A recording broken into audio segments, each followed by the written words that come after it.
Good morning to all the participants. Good morning to colleagues who have joined us for today's session. I welcome you to the Research Capacity Development Unit, University of Johannesburg workshop on technology transfer and commercialization pathways. Before I continue, I would want to ask just by an indication of virtual thumb that you expressed if you can hear me well and if you can also see the this screen that I've shared with you. Okay, thank you so much. I see some thumbs from the participants. Thank you for that indication. I'm Dr. Gabriel Monyera, and I'll be the the moderator for the session for today. So why is it important that we are gathering today to talk about technology transfer and commercialization pathway? So for me, when I looked at this topic, I saw some striking significance on the issue of enabling research and innovation to move from the lab to the market. So in a way, creating economic and social impact through, it could be new products, it could be new services, it could be businesses. In other ways, that drives collaboration, competitiveness, and sustainable development. So I think we'll get more insights from the presentations that the facilitators will make and from the conversation that the facilitators will have with us today. I want to remind you that this session is being recorded, and I would, both the recording as well as the slides that will be presented will be requested from the facilitators, and we'll share that on our research capacity development management system, or the RC DMS. So where you can log in or you can register and log in to access our previous resources for workshops and all other events that the RCD has undertaken in the past, including this one that we are also doing today. So in about maybe by the end of today or maybe by the end of tomorrow, but it don't take long, we would have already uploaded it on RCD MS. And I also want to just, before we introduce the facilitators for today's session, just to go over some housekeeping rules. If you have any questions during the presentation, please feel free to raise your virtual hand if you would like to speak, or you can simply type your question in the chat box, and I will notify the facilitators, to address the question. It also depends on the preference of the facilitators, whether they want the session to be engaging and whether they want to address the questions at the end during the question and answer segment. And like I've said, the session is being recorded, and we'll share both the presentation as well as the slides for this session. During the course of the presentation, I'll also post a feedback survey in the chat box, and I would want to kindly ask that all the participants complete this feedback survey so that we can get some insights into how useful this session has been to you, as well as for our further future workshops that we award in terms of where we can improve. So we can only get that from the feedback that you provide to us. I want to remind you as well that we launched the Research Capacity Development Management System during April of this year. And, along the course of the year, we have been, preparing to fully migrate to this system. And I'm glad to announce that from next week, we'll be fully migrating to the Research Capacity Development Management System. So if you are not yet registered on this system, please kindly contact us on RCD inquiries at uj.ac.za. I'll post this contact information in the chat box so that you are able to access our resources, are able to attend our events, our workshops, and all the offerings, including research writing consultations that are offered by the Research Capacity Development Unit. With this, I now want to introduce our facilitators for today. We have two facilitators. The first facilitator is Dr. Hamilton Mpidi. Dr. Mpidi is currently the director of the Technology Transfer Office at the University of Johannesburg, with over 20 years experience in innovation and technology transfer. Dr. Mpidi held various positions from institutions such as Tshwane University of Technology, University of Pretoria, and entities such as SASO, Financial and Fiscal Commission, and the U.S. Embassy. He holds a PhD in Information Science from the School of Information Technology, University of Pretoria, and a Master of Business Administration from Haga Helia University of Applied Sciences in Finland. He serves on several innovation bodies, including Southern African Research and Innovation Management Association, National Advisory Council on Innovation, Technical Committee on National Science, Technology and Innovation Information Portal, and the Board of South African Library for the Blind. His field of expertise include innovation management, intellectual property, technology, entrepreneurship, information management, information and incubation support, and law and corporate governance. He is also a convener of the Gauteng Technology Transfer Forum. Allow me to also read the bio of Mr. Tabang Kumza in your hearing.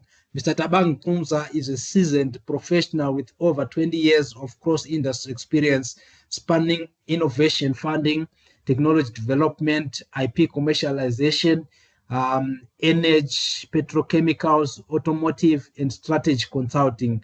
Holding degrees in chemistry and an MBA, he has worked with leading organizations including Engen, Skyfla, AECI, First Battery, TIA, and the University of Pretoria. Since 2016, he has actively mentored startups, most notably Sawubona Mycelium, winners of 500,000 Rand in the GAP Innovation Competition.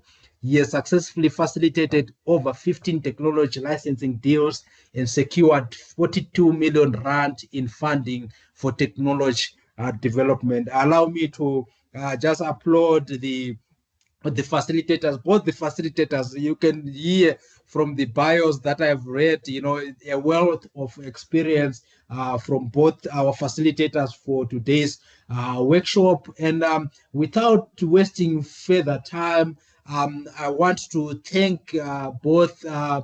Mpidi and Mr. Kumza for accepting our invitation to facilitate and for agreeing to facilitate this session. There's a lot of preparation that goes into, the whole setup, of this sort of webinar or of this workshop. And we thank you for taking your time to prepare and for agreeing to facilitate this session. I now want to hand over to you to lead us now into the facilitation of the session for today. And with that, I'm now going to stop sharing the screen that I've been sharing. I've already stopped, and allow you now to share your presentation or your slides and lead us from here henceforth. Thank you.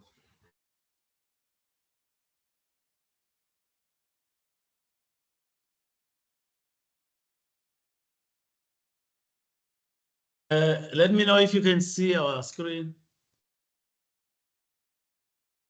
Yes, we can see the slides. You can just put, yes, now I can see you are putting them in the slide, in the presenter mode. Thank you. All right. No, All right. thank you so much for the kind introduction. And yeah, we're excited. My colleague and I were excited to join you this morning. And so we will be co-sharing, and as you've indicated that we want an interactive, so you can allow us to just go through slides and you can interact and ask questions, and so that we can clarify everything. And I think we've been introduced, and then very excited to be here. So yeah, so this is a very interesting topic that we deal with it on a daily basis. So one will say, every research become innovative, commercialized, and we can interrogate those kind of discussion, to ensure that can every research become commercialized or not. Now, let me start by defining our role. So we are the Technology Transfer Office, and we take note that not everybody knows us, not everybody knows what is a tech transfer it is. So the UJ Technology Transfer Office, and we are located within the Research Development Support Division, which is RDS. And we are, the statutory compliance office. So we were, this Office of Technology Transfer has been established through the act called Intellectual Property Rights from Publicly Financed Research and Development Act number 51 of 2008. So this act compels every institution of higher learning and science council to have the function of the technology transfer. So every university that you go or science council, you will find this office, and it's the same as all over the world. If you go to almost all universities in the world, they will have this office. So this is an exciting office. So the main purpose of this office is really to manage the UJ's intellectual property, and my colleague will go into detail to define what is intellectual property, because we don't assume that everyone understands. People know what is IP, but there are different forms of IP that one needs to understand so that you can know whether the work, the invention that you have invented, where can it be protected or where can it fall under. So that is the most important. So any research that is really emanating from this university that comes with the IP, we are the office that must help to identify, we must help to assess it, to determine if it meets the hurdle of commercialization or protection, and then we will then advise on the best way to really protect it. And we are compelled by the act, by the way, colleagues, to ensure that we are making sure that any IP that is coming from the university, because this is a public funded university, it's not a private university, so public funds are used, and therefore the act compels that there must be protection of any IP, and of course commercialization for the benefit of the society, and that is a big topic. Now, the next role, we are responsible for commercialization of all UJ IP. So what it means that if you have invented a product or technology, and that is within the ambit, the scope of the University of Johannesburg, we are the office that will facilitate to work with you as an inventor, work with any researcher to ensure that it's commercialized for the benefit of society. And we also, in the midst, look at industry partnerships. In many universities, the technology transfer office are actually a link between the university and industry, because we interact with a lot of industries. We know what kind of industry. Yes, as researchers, you might know the industry that you work with, but we are able to link a technology, with or a project with the industry. Funding and support. This is very important. In innovation, funding always become in the mix, because some technologies that will be coming, and you will know as researchers that any basic research, you need funding. You go to NRF, you go to Medical Research Council, go to different entities to need funding, because you will need to conduct a research, and it's a resource intense. You might need to conduct, survey, you need to travel, you need to collect data, you need funding. It's the same with innovation. You need funding. Some of the inventions are not ready. Maybe they're in a basic, or they are in a very low tier technology readiness level.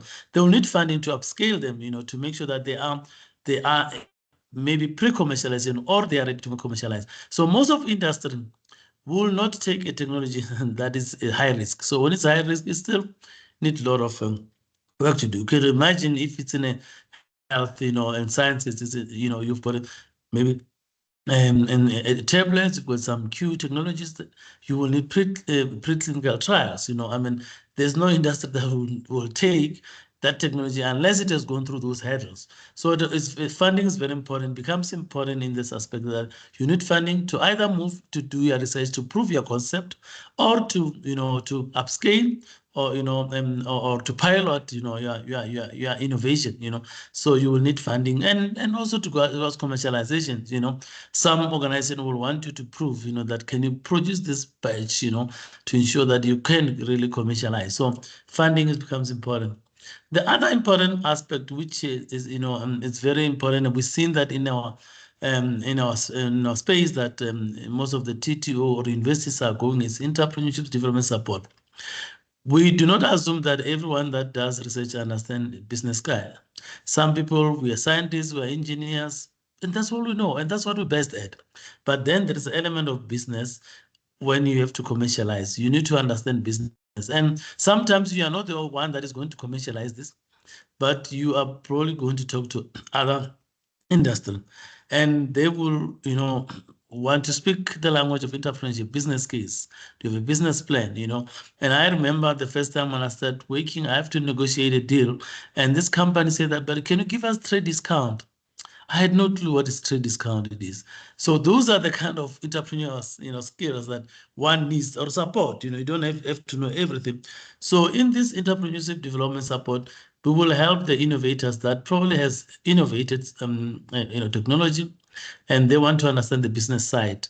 Business side, it could be how to analyze finances, how to do a business plan, how to pitch. Pitching is very important. You can understand your research ins and outs, or your technology, but if you can't pitch it properly to the investors or potential funders, it will really own. So this is a skill. Some people, yes, are good, they can speak fluently, but the pitching, entrepreneurial part of pitching, is still to what do you have to say, because you can actually pitch in 3 minutes, but only to find that you only define one aspect, and the funder doesn't really understand what's the solution that you are bringing. So those are the kind of just the skills that are really provided within the tech transfer, and then we'll unpack it later.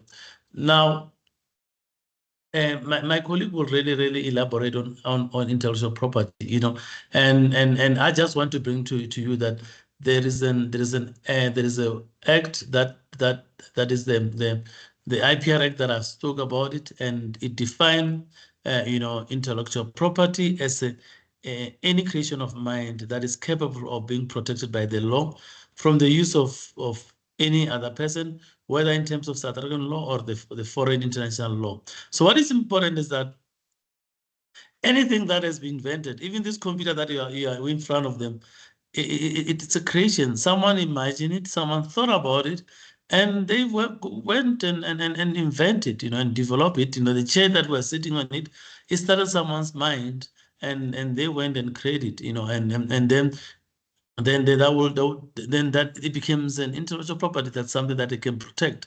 Yes, we have unregistered property, intellectual property, that my colleague can talk about. It's that not every IP has to be protected, but the definition really is just to say that anything that is a creation of mind. And here at the University of Johannesburg, we also have the IP policy. So if you don't know the IP policy, please ask.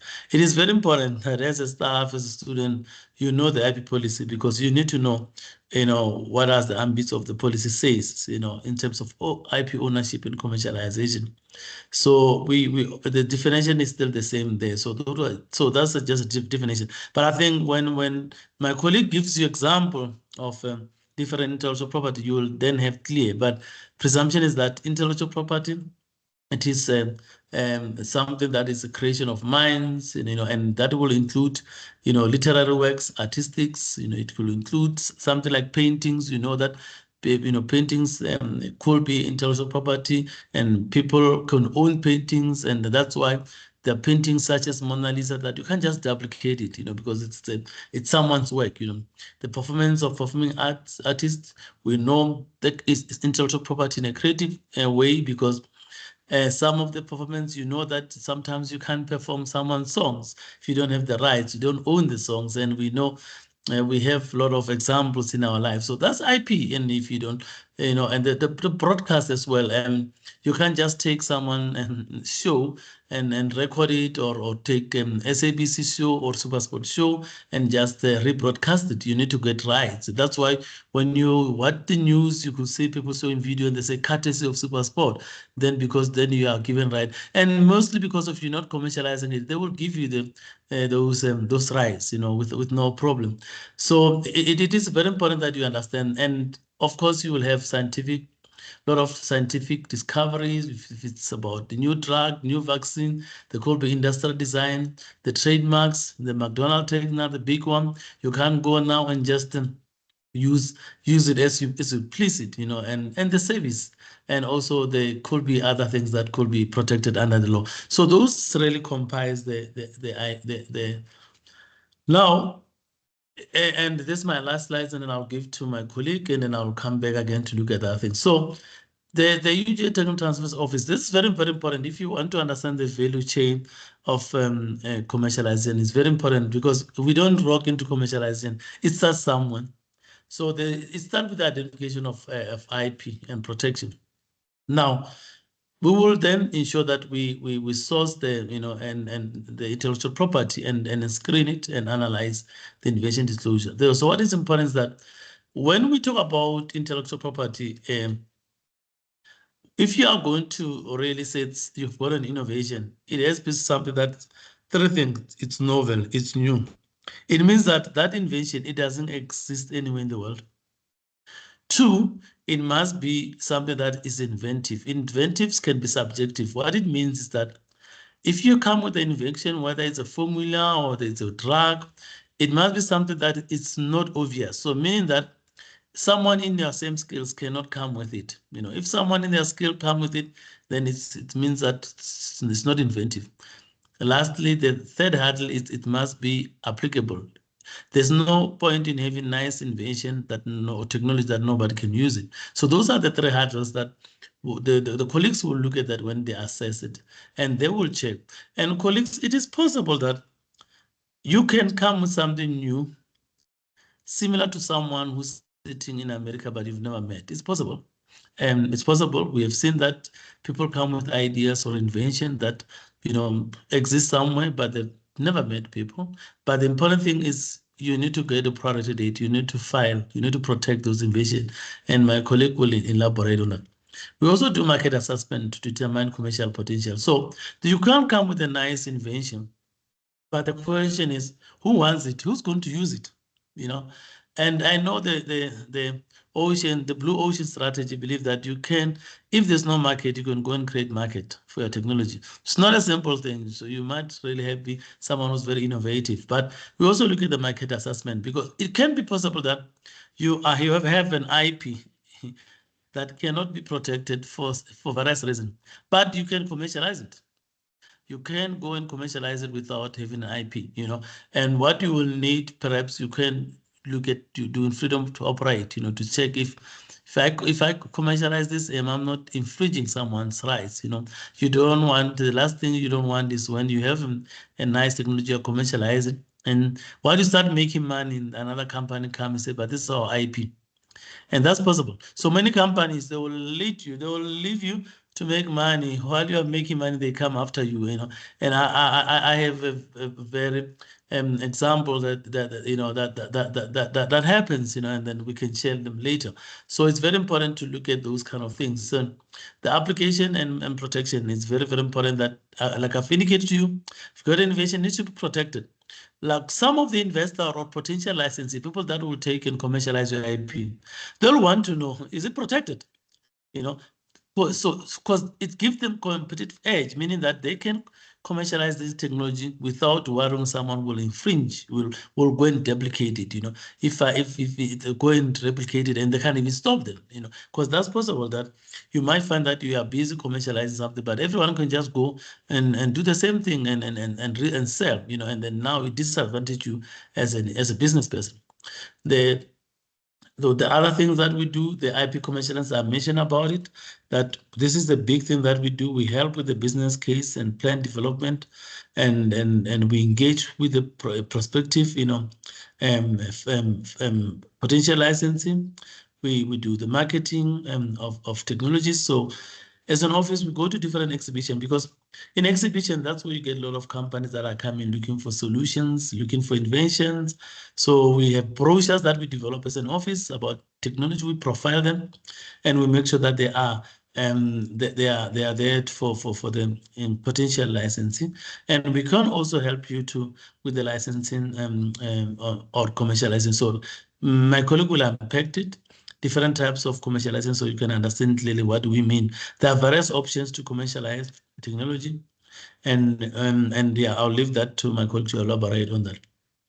I've talked about entrepreneurship. So those are the 4 pillars, and that we really support. We hope the important thing is the hosting of pitching sessions and boot camps that we do to make sure that you are thorough, you are really clued up in terms of pitching your ideas, and how to present it to the potential funder or potential licensee people that can commercialize your technology. And we also do incubation, which we elaborate on that, business mentor and coaching. This is very, very important. So incubation, colleagues, it comes from the concept of, when a baby is born prematurely in the hospital, they'll put them in incubator because they cannot breathe on their own. They cannot really live without love support. The same is with business or invention. Invention can be premature, very young. It cannot even go to the market. It won't find its way to the shelf. Then what it needs incubation so that it moves different stages and get support so that it can be on its own. It can be commercialized. No industry want technology that is it's high risk. And when I say high risk, it's got too many. It needs a lot of refinement. It means that it will spend money. Companies don't want to be spending money. They just want ready-made. That's why we'll see now that companies will rather buy things in China that are ready-made rather than trying to invest on money on local technology development, localization, because they don't have time. They want to make business, So it's very, very important, and that with incubation, it helps that, and then you get mentorship and coaching, and we are coached by people from industry and academia, people that have done it. They know what it is, and we also have some non-financial support here. We have Makerspace, where we have 3D printing facilities and other equipments.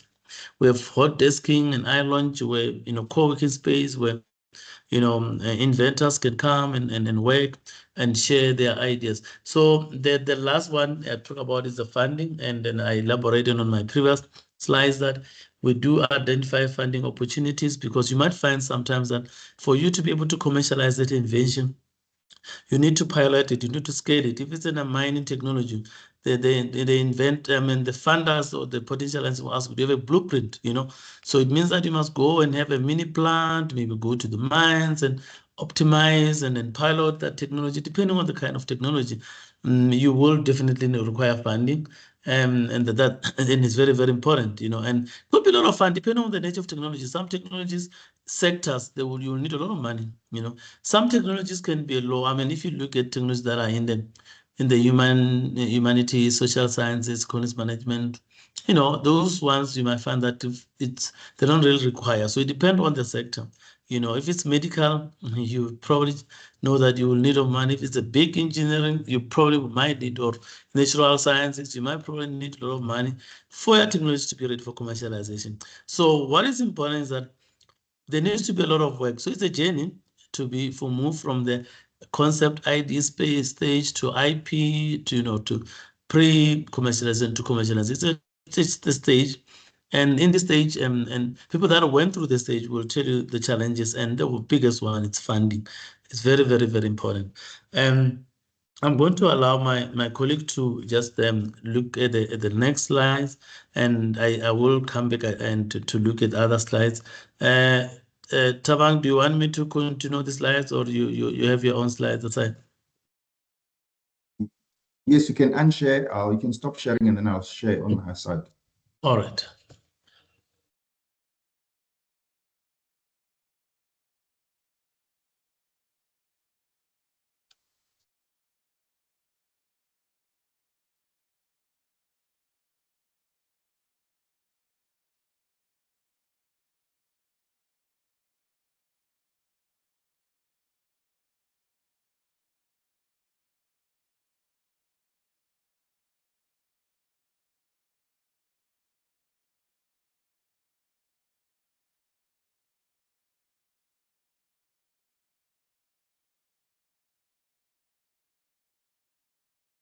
Can you see my slides, colleagues?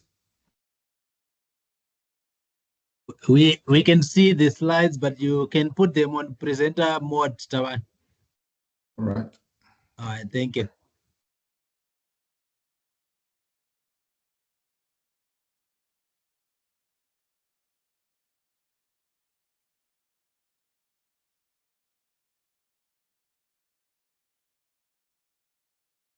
Where is it now?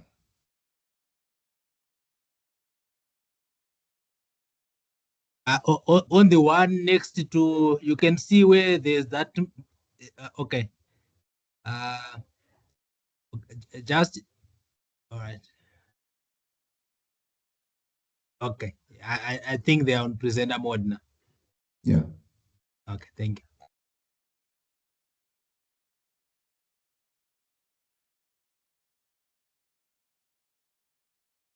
you. Good morning, colleagues.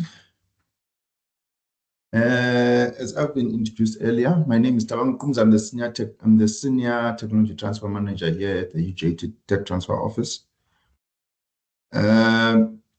Mpidi has done his section, whereby he introduced the UJTTO and its functions and its mandates. My role today is to I'll be covering intellectual property, what it is, in terms of definitions, cover the different types of IP. I'll also be covering the innovation process, trying to paint a picture, a holistic picture for the researchers and the postgraduate students. And thereafter, I will drill down into our process as to how one goes to protect their research output or IP generated through our offices. So I'll be covering that process, and also I will also be talking on the various commercialization paths, and that will lead me into funding, innovation funding. And that after innovation funding, that will conclude my presentation. So, colleagues, the question is, what is intellectual property? I think the word intellectual property has been a buzzword with a shortened abbreviation known as IP. People somewhat have awakened to this thing called intellectual property. Well, it was for the longest of time, developing nations have, progressed economically. They've started companies from scratch, and these companies have grown, and economies have grown in advance. And it was sort of like a taboo phenomenon, and people could not know exactly why are other economies or other countries advancing economically than others. And one of those key reasons, it was because of intellectual property, which falls under the phenomenon of knowledge economy. So basically, these advanced economies were commercializing their knowledge, specifically research outputs, and we've seen companies growing at exponential rates.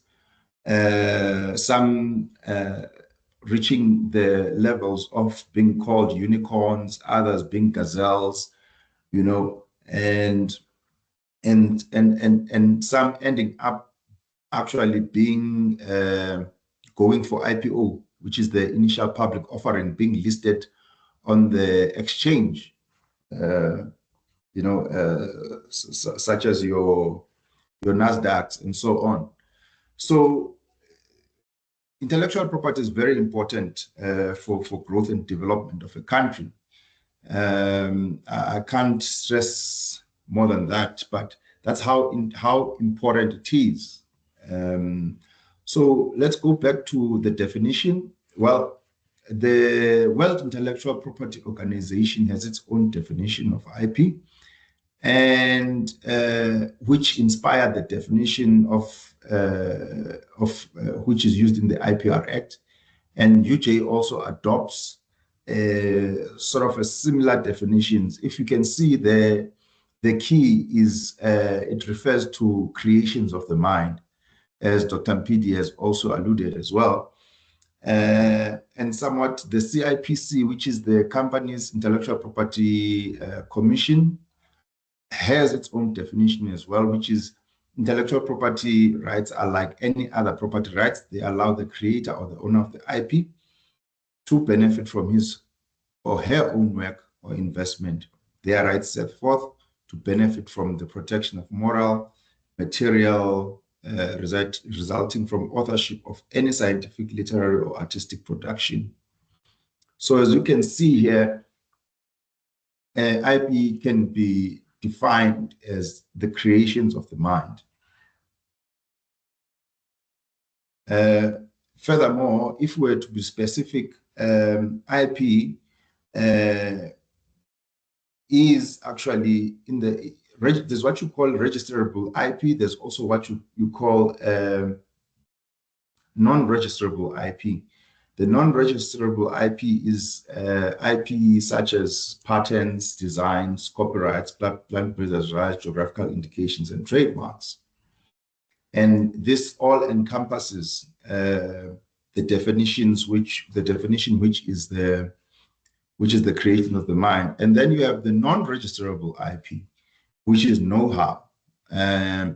Know-how is basically your trade secrets. Syrups, recipes such as your KFC recipe would fall under a trade secret. Now, drilling down further into the different types of IP, as I said, we have patents, designs, copyrights, trademarks, geographical indications. We're going to start with the patents. Patents are registerable IP. With patents, you get exclusive rights. No one else can exploit that particular right. However, they are territorial. So when you are filing for protection for a patent, you file specifically in a particular territory. So you don't get a worldwide IP. So when you are filing, you choose the territories whereby you think you are going to commercialize your IP, and so that you may be able to protect it from being copied by others. Patents are protectable for a period of 20 years. The first renewal happens after the first 3 years, and thereafter it happens on an annual basis. And then we have designs. They also fall under registerable IP. They protect you from counterfeit goods. Also, for you to be granted a design similar to patents, it must be new. And also, you have two types of designs. These designs, you have an aesthetic and a functional design.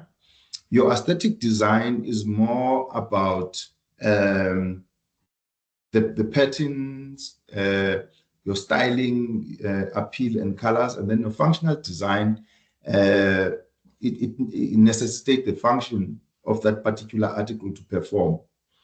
So aesthetic design are protectable for 15 years, whilst functional designs have a lifespan of 10 years. So they are renewable annually before the third year from the date of lodgement, and then thereafter annually. As I said, that the requirements for you to obtain a patent, the patent needs to be novel. It must have an inventive step, and it must be industrially applicable. Now, when we talk about novelty, we're talking about it must be new. It must not be there in the public domain. And then an inventive step, it's talking about it must not be obvious to the person who is practicing in the field. And also, it must be industrially applicable. That is, it must be usable. Now, a patent is is somewhat defined in the negative. It's defined by what it is not. It's not discoveries, it's not scientific theories or mathematical methods or copyrightable matter such as softwares, and then schemes, rules, and methods, or presentation of information. And then moving on, still on the different types of IP, we have trademarks. I'm sure colleagues I mean, all around that we're surrounded by trademarks. I mean, the obvious one is the UJ trademark. As you can see at the bottom corner of this presentation, you can see there, you know, we have a trademark there. These assist in distinguishing goods, and trademarks, they carry the reputation of the company. I mean, when we talk Mercedes, you know what you're talking, a luxury car, quality and safety. So there's certain traits and attributes of a company that are associated with a trademark. I mean, the likes of KFC, McDonald's, we all know these companies. We come across a lot of trademarks. Their protection is perpetual. It's a lifetime. And it covers names, colors, drawings, tree designs, logos, brands, marks, slogans, and so on. And then moving on to copyright. These are automatic rights. That is, when you publish something, it's automatically, your literary work is automatically protected, and it is an exclusive right.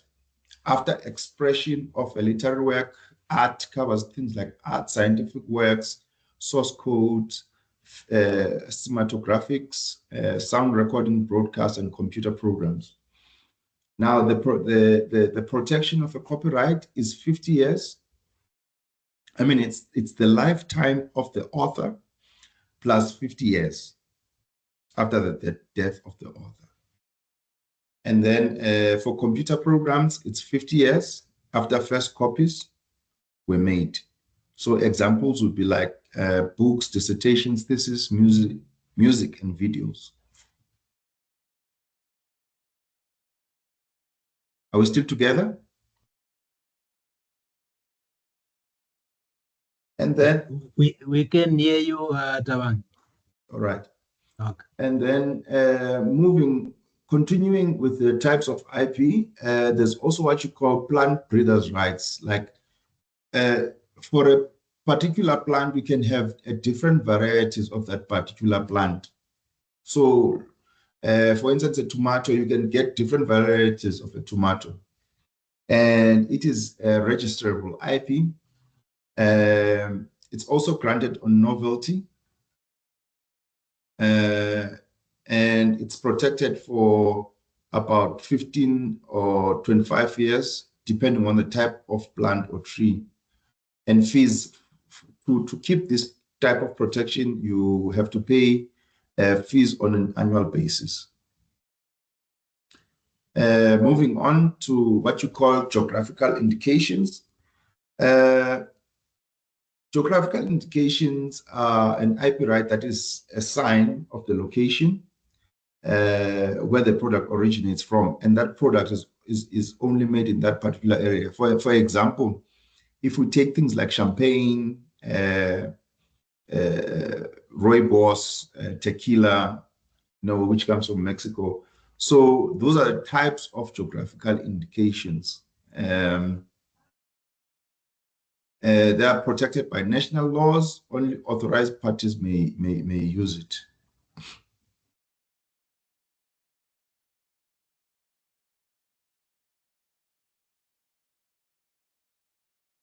Furthermore, we have indigenous knowledge,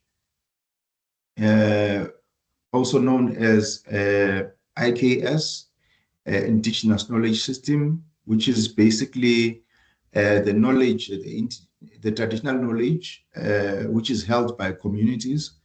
It's important to comply with NIMBA and BAPS before exploiting such, because you need permits from the Department of Agriculture. Things like a bioprospecting permit is essential. I'm sure some of the researchers here at UJ that are embarked on research have these permits.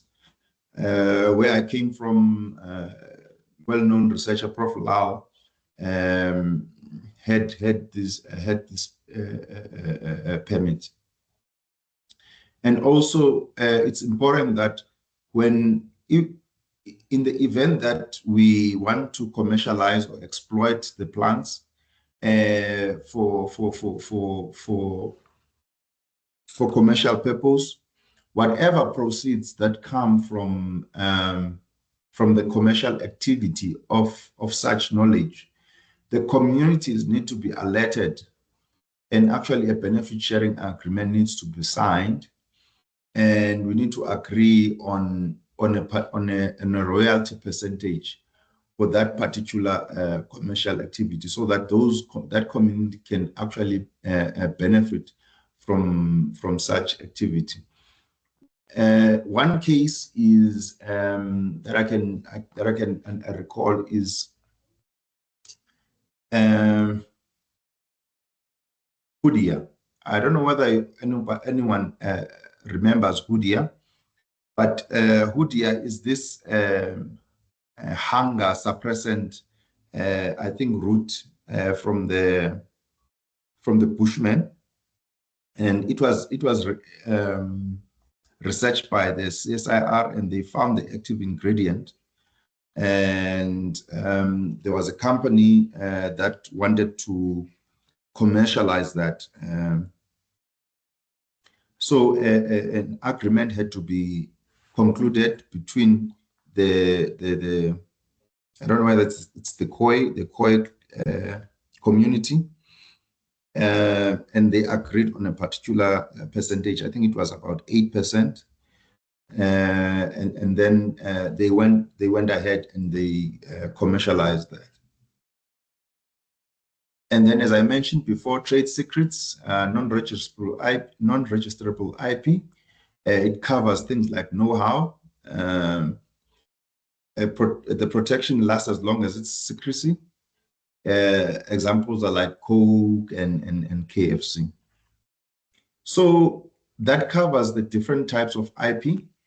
I'm gonna stop here and sort of like give an opportunity for any questions, if there are any questions in the different types of IP, before I move on into the innovation process, and into our processes as well, IP protection.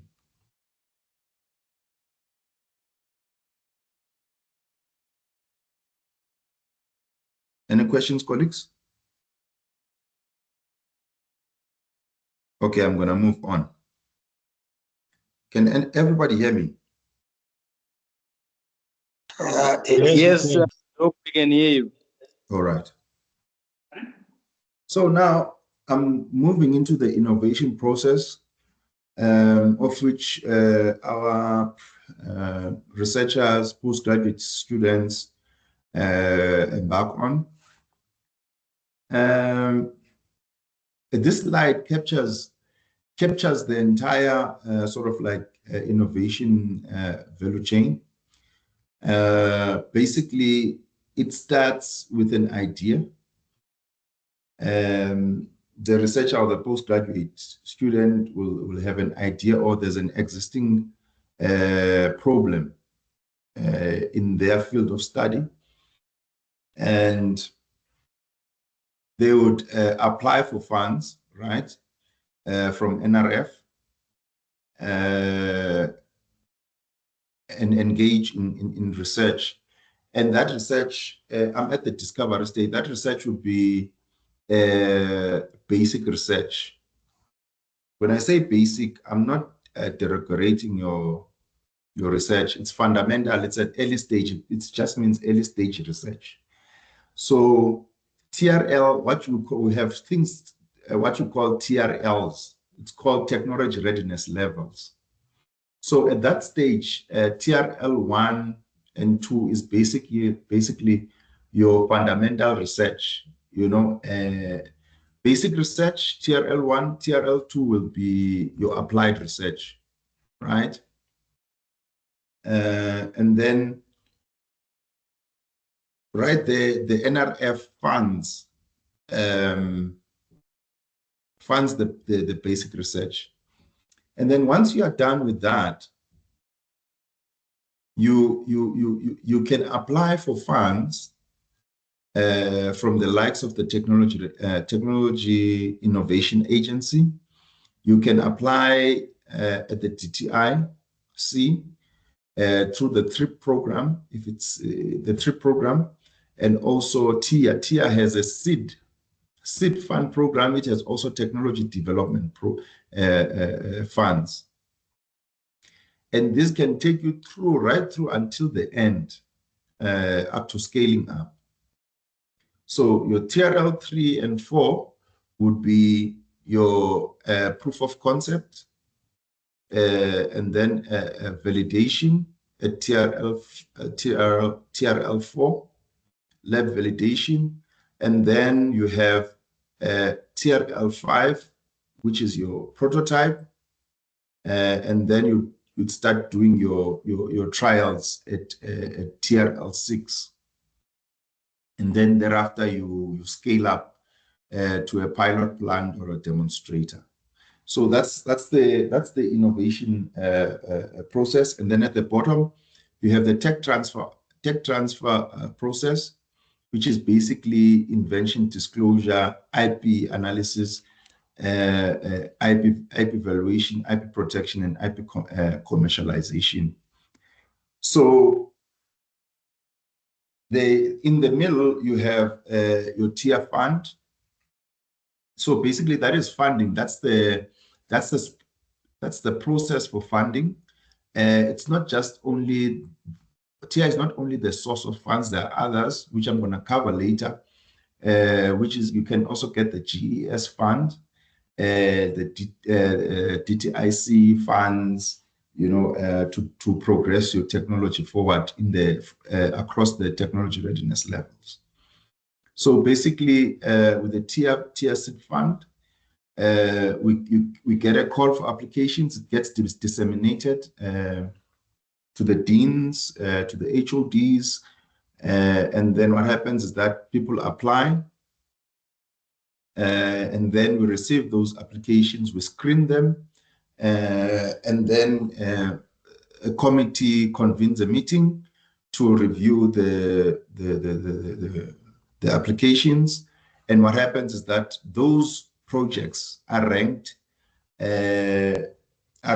based on a criteria, things like such as social impact, economic impact, environmental impact, and also the complexity of the technology, the potential for commercialization.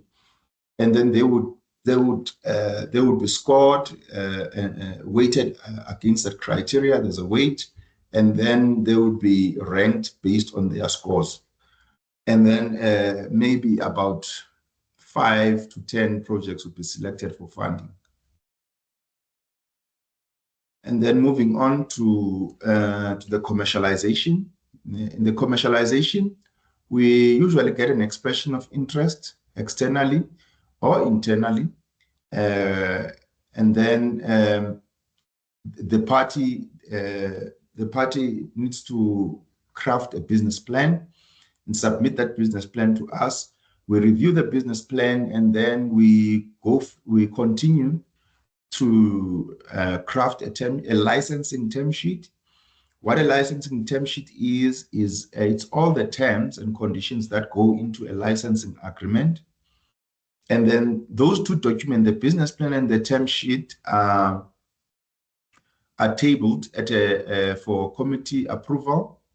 When the different committees approve, and then negotiation and contracting takes place. I know that slide is a mouthful, and yeah, now I'm gonna progress to the invention disclosure process, which you can see at the bottom for the tech transfer.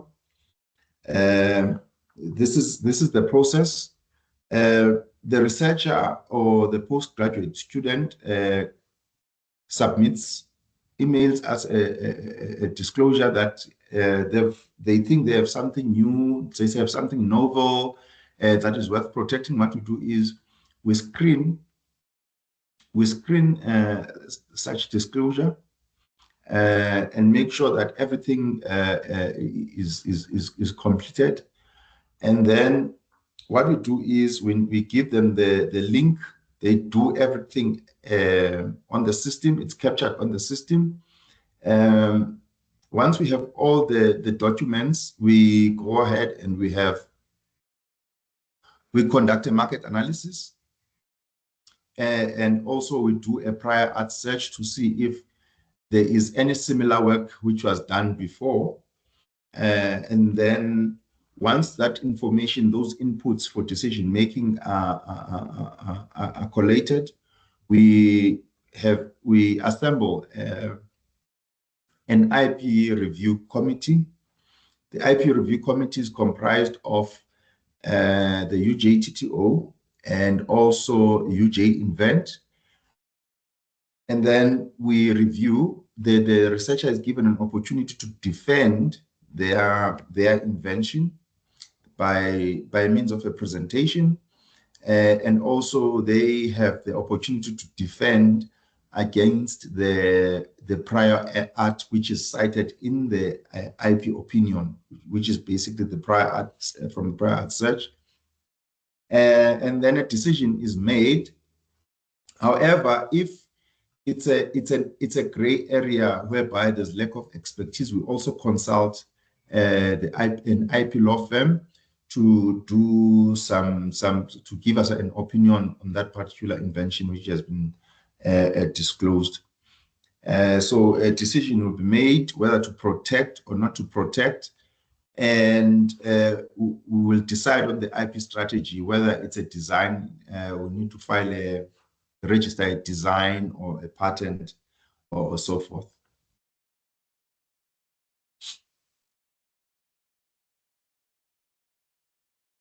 So basically, you have options. We have options to file IP protection, a complete patent application, or we can go through the PCT application process, which is basically the Patent Cooperation Treaty.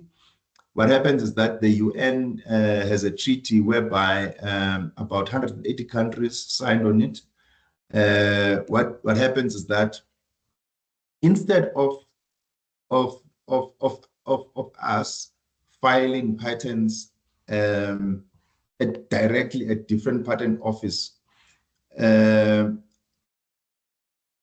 what happens is that the different offices would conduct prior art searches and do and sort of like write their reports and opinions. So instead of that, the PCT you submit a PCT application after we filed. First, we file a provisional patent application. After we've done the invention disclosure process, we file for patent protection. However, we file a provisional. And then when we file a provisional patent application, we get a priority date.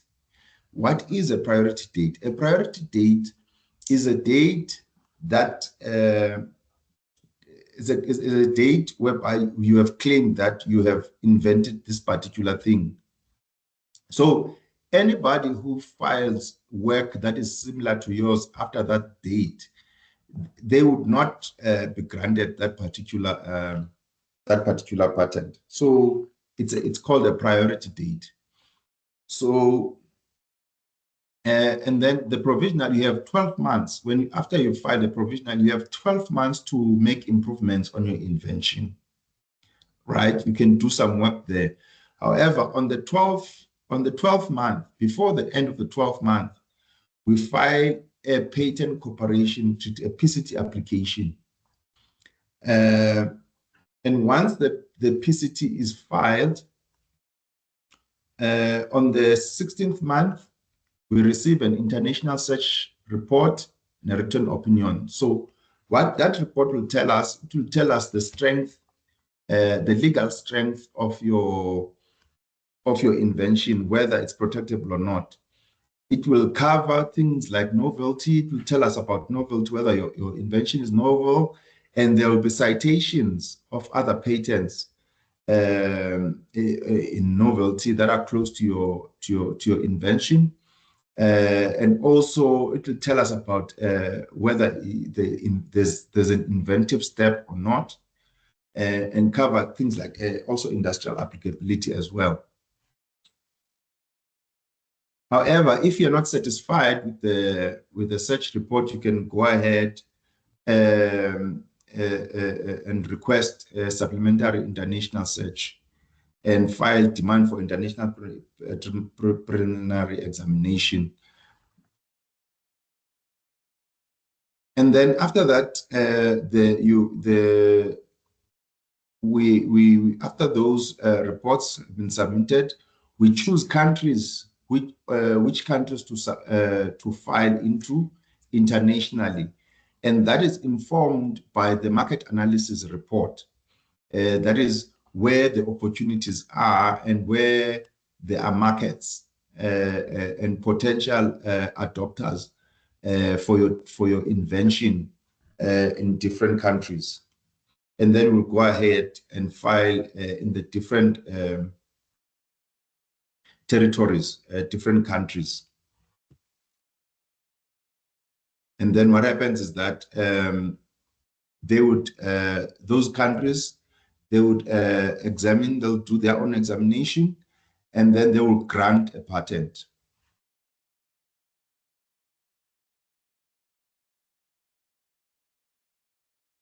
I don't know whether there are questions before I go to commercialization routes.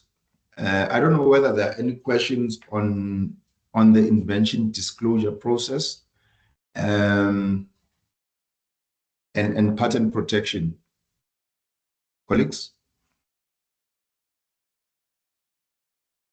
But to all the participants, I'm going to unmute your mics, so that you are able to just raise your virtual hand and unmute yourself and talk if you have a question. Tawang, I don't see anything on the chat box yet, but I see. I'm also checking on I don't see any hand that is up as well. So maybe you can proceed in the event that there's a question along the way, then we can address it. All right. Okay. And then I'm going to move on to commercialization. So IP commercialization, there are various parts to IP commercialization. You can license the IP, you can sell the IP, also known as the outright sale of the IP. You can create a startup company out of IP. So in this slide, we have an assignment or a donation of the IP, and that can happen, it can be done to the inventor, and it's called a spin-in. And then the inventor has a startup company, can start their own startup company.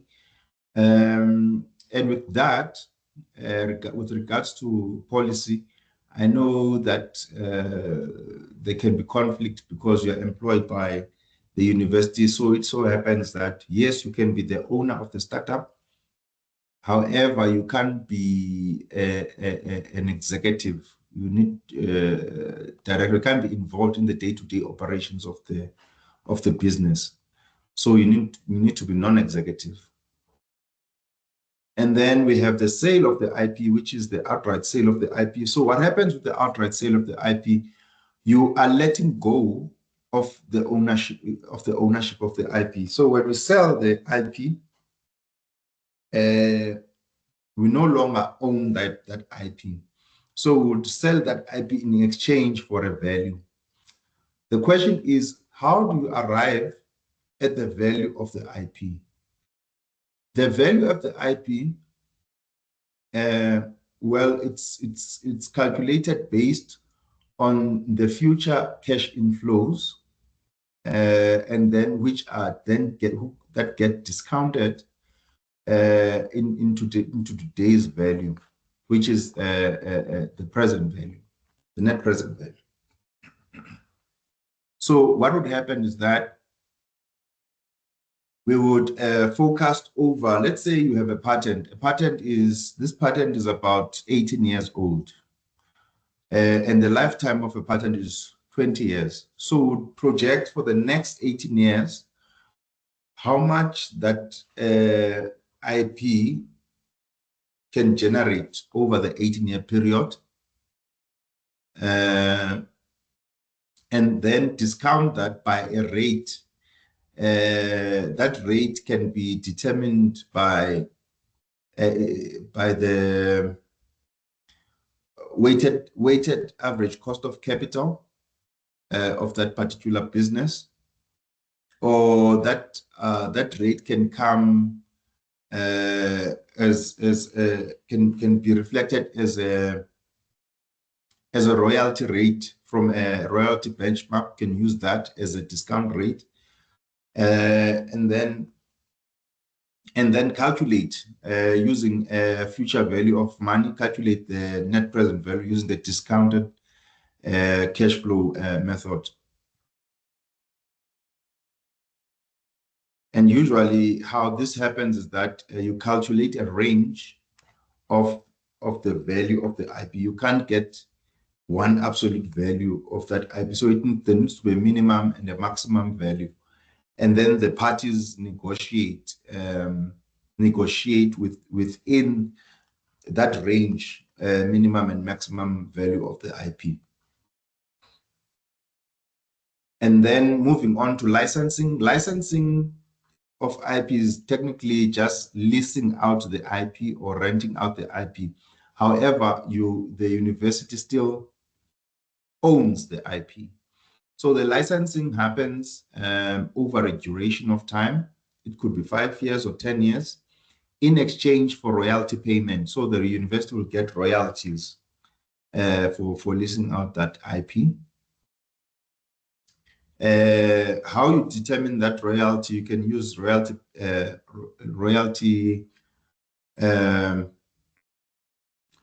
benchmark guides. You can use discounted cash flows, and also you can also use determined by the cost of the IP, the cost method. And then moving on to venture creation and spin-outs. Here, basically what happens with venture creation is the university has an entity called UJ Invent. And the mandate of this company is to actually spin out companies from UJ's IP. So how is it different? How is a spin-out different? Basically, a business plan is done in order to quantify the opportunity and also identify the risks associated with spinning out that company. If all the inputs are satisfactory, a spin-out is formed. So what happens is that in that spin-out, the university would own equity in that spin-out company. And the spin-out company doesn't have to be wholly owned by UJ, but it could also be a joint venture between UJ and another private company or public company. And they could co-own the equity or the shares of that particular company. However, pursuing the commercialization of that IP jointly. So the benefit here, the university would benefit from dividends from the shares it owns, provided that the university generates a net profit.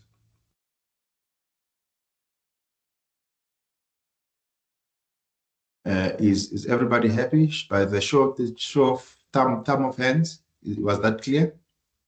So those are the basic types of commercialization pathways.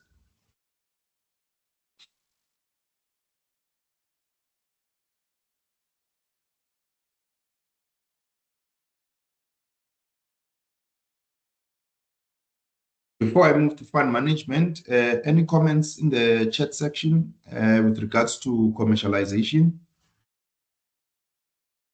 Let me check. There is a question from Laurent. I don't know if you want to address it now. Yes, please. Yeah, it reads, how safe is it to share an invention idea with TTO? And what guarantee can a student get from sharing his business concept, which he has not secured his IP as yet? Okay. Well, the TTO, we are obliged through our employment contracts that all work should be kept confidential. I mean, we're dealing with sensitive information, which can lead easily into court cases. So we do stick to strict confidentiality. And actually, we have a lot of startups that were incubating here at the UJ ETTO. So, and we've received about 250 applications for people to want incubation here with the TTO. So that shows the level of confidence that the university students have on us and the level of trust with the information. So yes, we treat all work confidentially. I don't know whether Dr. Mpidi can elaborate on that.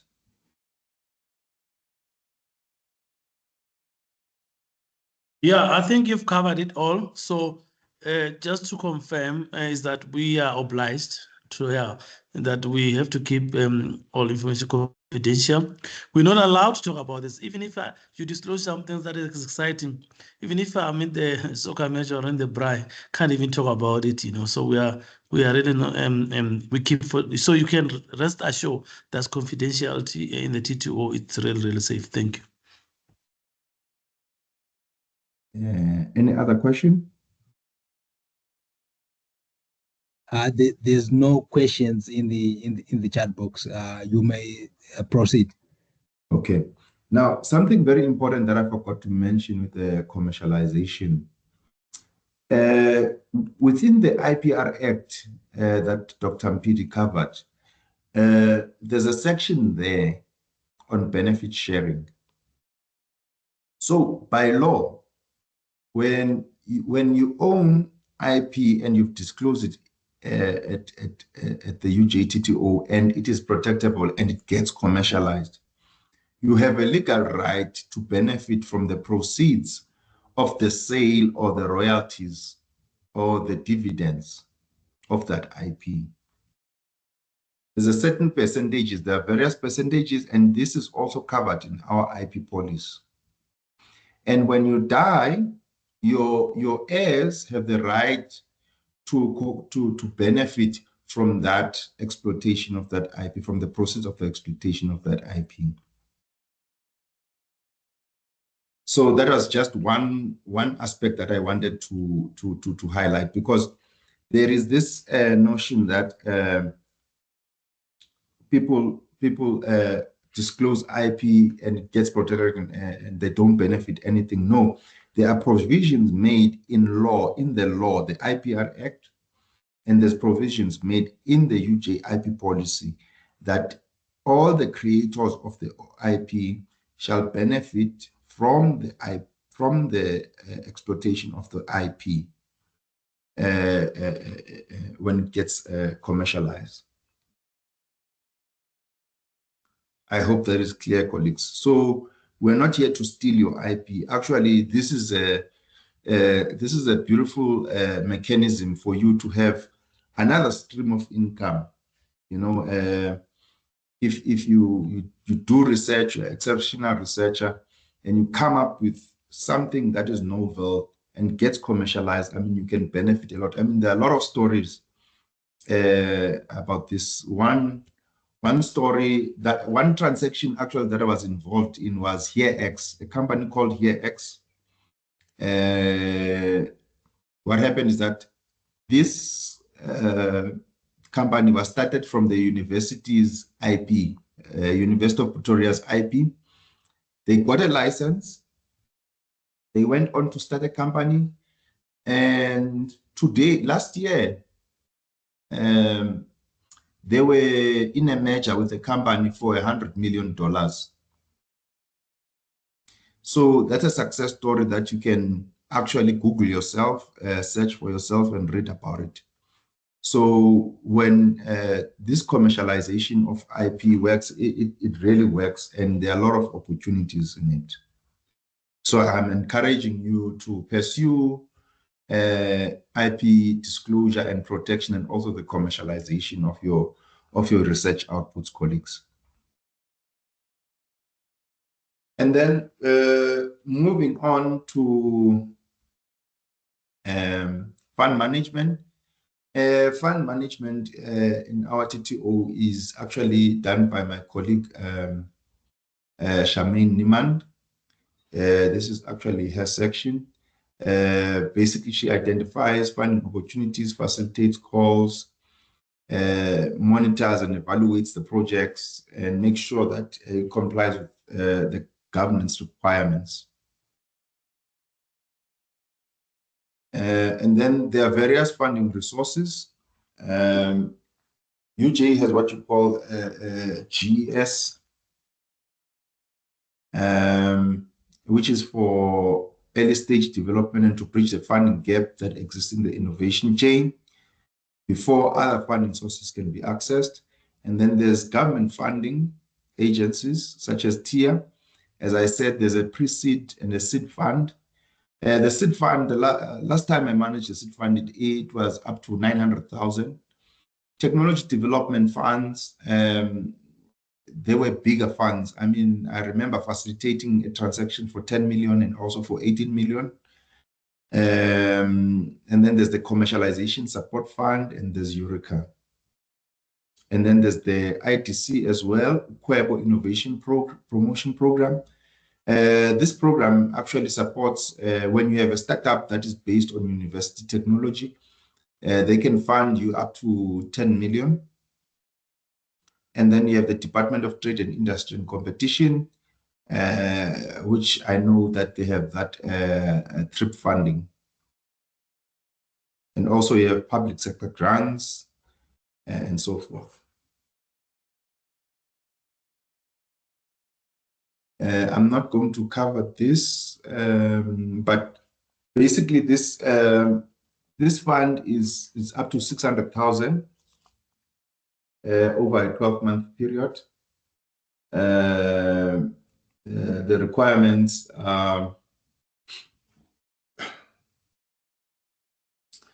you must have outcomes that have a commercial and a social impact, as I mentioned before.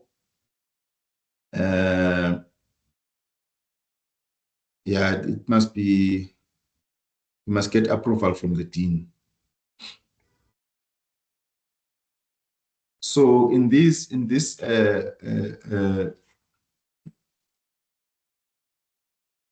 program, what fundable activities is a proof of concept, that is TRL3.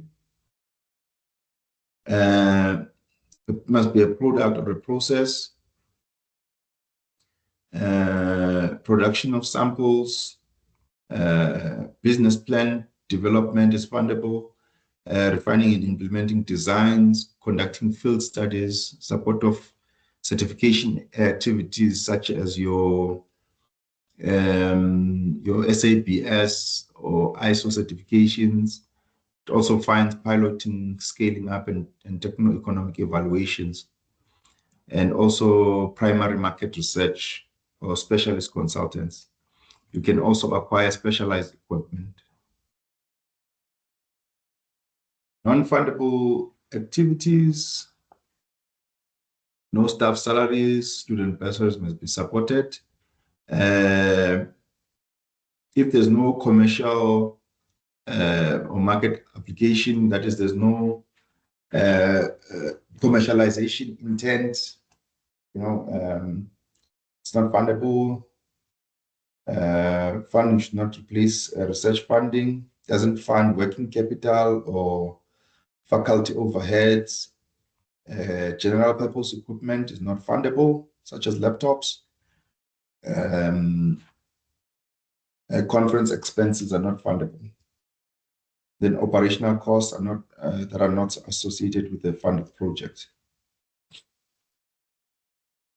And then you have this TIA funding. TIA has various funding instruments, as I mentioned. It's pre-seed, you've got your seed fund. These projects are managed by Charmaine, and there's a committee, a TIA seed fund committee, which is there to guarantee compliance in terms of governance. This committee sits on a quarterly basis in order to monitor and evaluate the progress of the projects, and also to make interventions if there are any, and make decisions.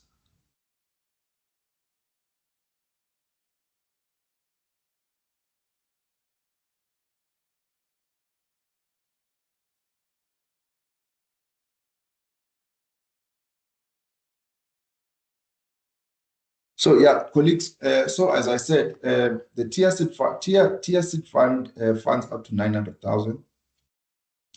And then thereafter, you have another instrument called the Technology Development Funds, which are for bigger projects. They can fund from TRL5 until TRL8, whereby you are scaling up, doing a pilot plant or a demonstrator. So there are lots of opportunities for you to advance your technology development. And I encourage all the postgraduate students and also the researchers, the senior researchers, to exploit these opportunities. There are lots of opportunities for funding. And I encourage that we not only focus on the research, but to advance our research and develop it further to higher technology readiness levels until we reach the commercialization stage, because we need to have a social impact and also an economic impact. As you may know, we're sitting with 33% of unemployment. We need to create a lot of startups, so that people can be employed. we need to improve our GDP growth, which is forecasted to be about 0.8% for this year. So there's a whole lot of work to be done. We cannot focus only on publications, but we need to also focus on the commercialization of those research outputs. Our country depends on it, and I think we have a great opportunity to turn around the economic situation of our country through the true research, commercialization, and entrepreneurship. So with those words, I thank you. I'll open an opportunity for questions. Thank you so much, Tawang, for a well-rounded presentation.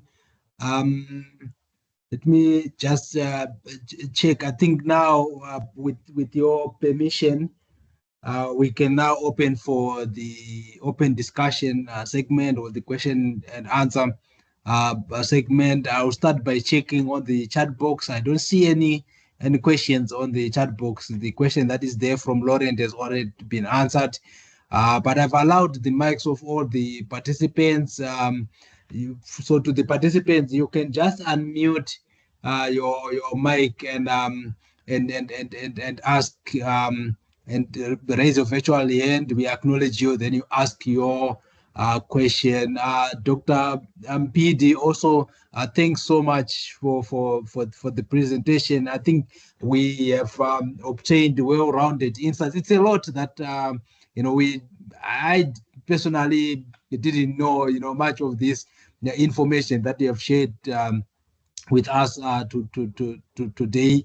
And I think it also has been very useful as well for the participants who have joined us for this session. And to the participants, I now hand over to you so that you are able to ask. If you have any questions that you want to ask, then this is the time where you can engage with our facilitators, Dr. Mpidi and Mr. Kumza. All right, I'm just checking to see. You can type your question on the chat box, or you can raise your virtual hand and ask your question. There's just some words of appreciation from Said. Thank you for the wonderful presentation. That is directed to you, Mr. Kumza, and to Dr. Mpidi.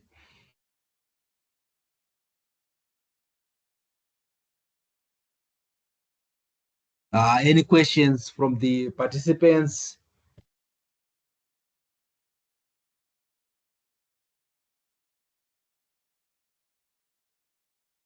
I don't see any hand from the participants. I also don't see any questions in the chat box. Mr. Kumza, you are talking? Yes. You can go on. No, Yes. what I'm saying is that I will send you this presentation and also an IP guideline of which you can share with the participant and the rest of the faculty, which will assist them, and if they have any further questions, they are welcome to visit us. We are here situated next to McDonald, here at 39 Plantation Road. You'll see the board, it's written Innovation Junction. Okay. All right. Thank you so much for sharing those details. And I think with that, allow me to just remind the participants that I've posted the feedback survey in the chat section. Let me post it again for your access. So I've posted it in the chat section. I'm just asking if for you to complete this feedback survey. This is also the way that we ensure that you receive a certificate of attendance for this session. I also wanted to just let me see if I can just get hold quickly of the details that one can use to be able to register on RC on RC DMS. Let me just share these important links, also including the contact details that those who want to register can contact us on in the event that they are unable to proceed with the registration. So for you to be able to be registered on RCDMS, you must use your institutional email address or the UJ email address. So it doesn't take those private email address like the likes of Yahoo, Google, Gmail, and so on. So it's only the UJ email address that you can use, the staff address or the student email address. But I've also added so a link to a guide that we have uploaded on our YouTube channel that you can also visit and watch for you to get the step-to-step guide on how you can register on the system. So with that, I think I just want to thank the participants for taking your time to be with us on this session, and also thanking the facilitators who took their time to prepare and to deliver the facilitation for today. I see a hand from Mr. Kumza. You can go on.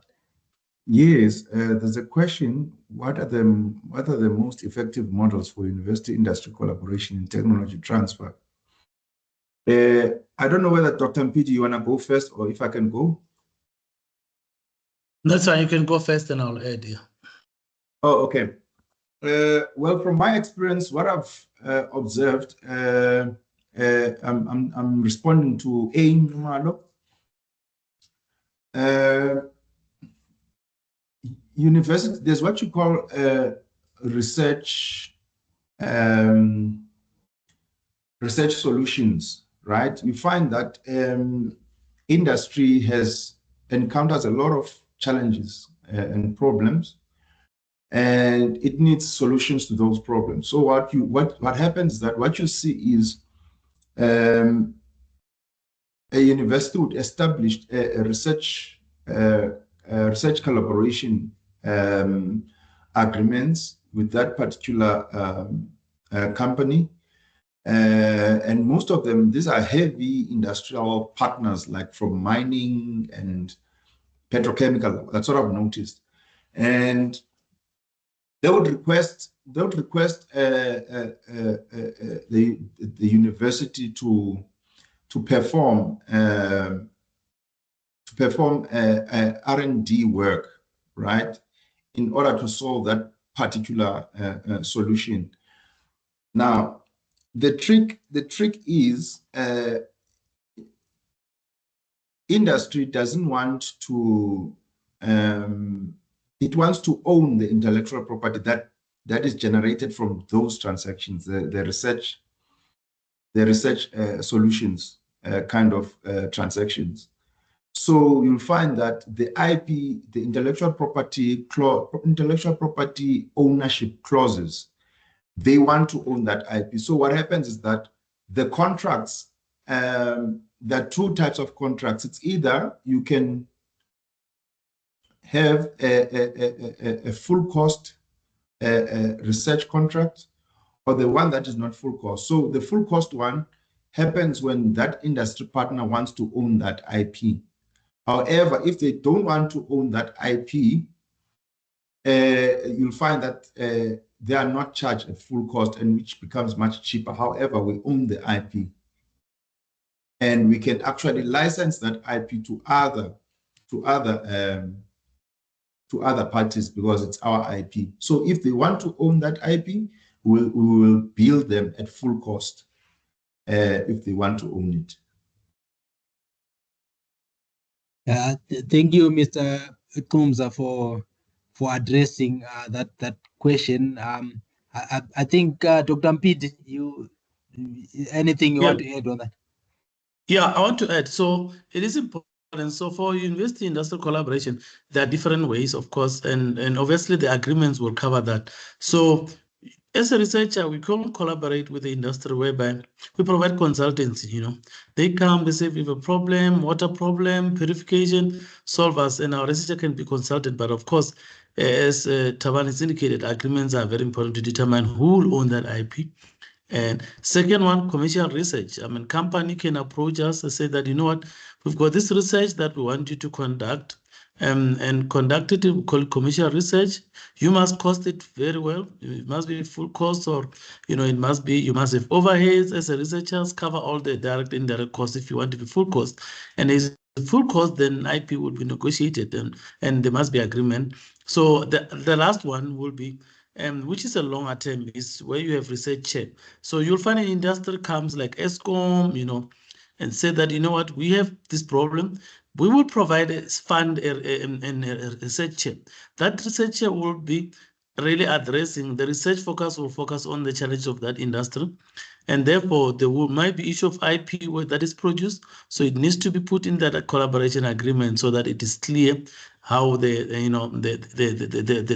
transition will flow. So yeah, so the various way, but those are the one if you want to structure. But at the end, there must be agreements that determines who does. Obligation is very important, and also how IP will be managed and how you will commercialize. The issue of publication as well. You might also want to deal with how publication are handled, And so yeah, thank you.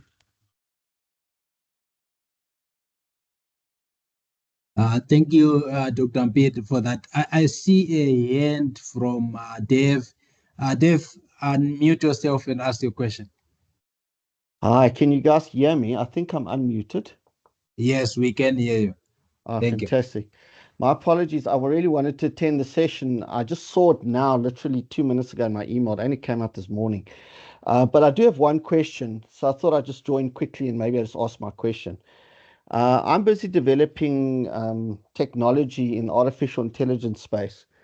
And I know the university has some way of collaborating with this kind of really cutting edge stuff, even potentially getting venture capital funding and all these things. But I've never been successful in finding out who to talk to about this. Perhaps you guys can assist or guide me. Hello, Dave. It's Tabang here. Yes, Tabang. Dave, you can approach our office. You see, the UJ has the technology transfer office, and also it has a UJ Invent. The UJ Invent is more focused on spinning out companies, and we are focused more on IP identification, protection, and also the commercialization of that IP. And we also have an incubator here at the UJTTO, which has capabilities for things like we have a makerspace.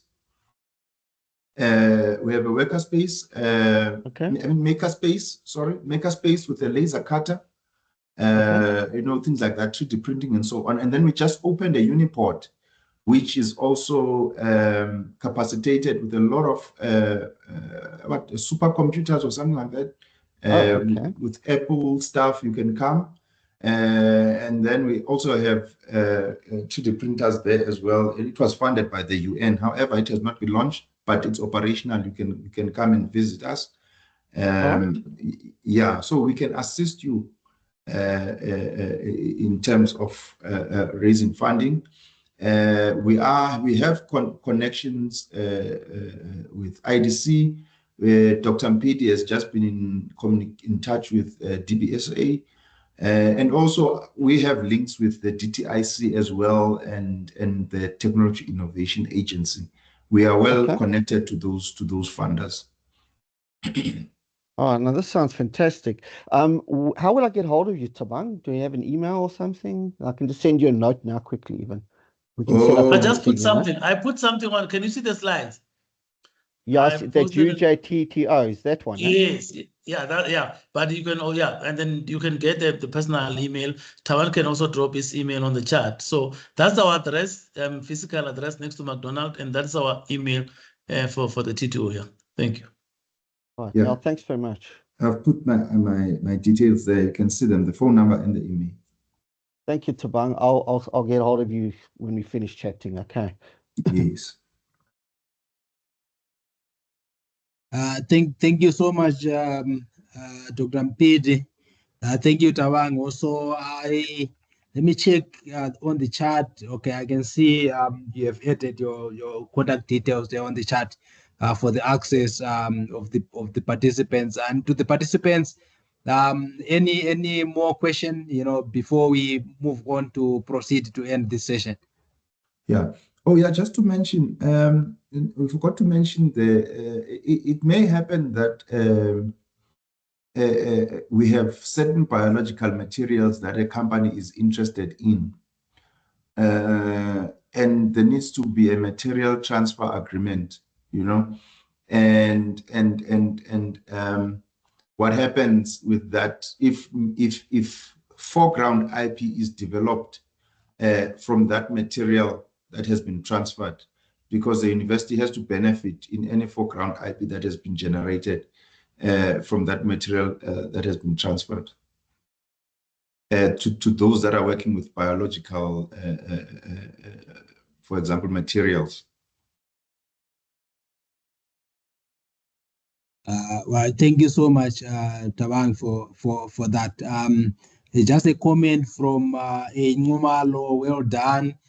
This is directed to you and Dr. Mpidi. And I don't know, since we don't have any hands, virtual hands that are up, and also we don't have any question in the chat box. Can we maybe move on into the closing of this session? With your permission, Dr. Mpidi and Mr. Combs. No, you can go ahead. All right. So with that, I want to thank you once again for taking your time to agree and prepare to facilitate this session. It was a sort of a well-rounded session, I must say, and thank you so much. Thank you so much for that. And to the participants, also thank you for taking your time and being with us throughout the course of this session. To Dr. Mpidi and to Mr. Combs, any final remarks before I end the session? I don't know whether I should go first.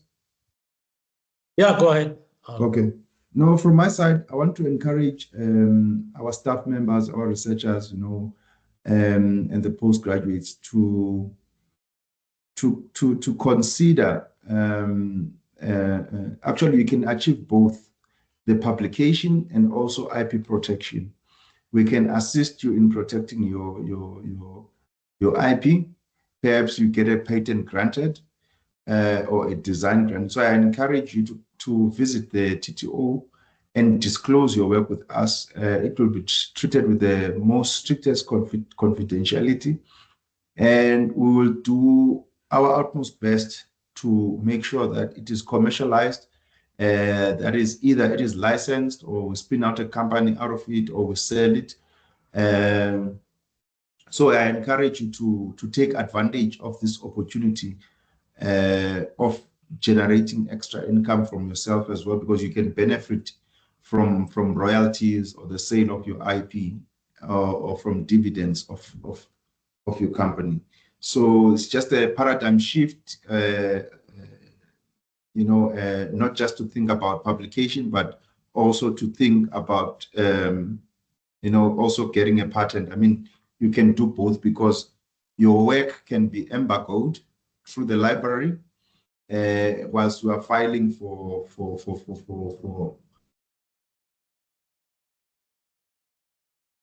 design, registering designs.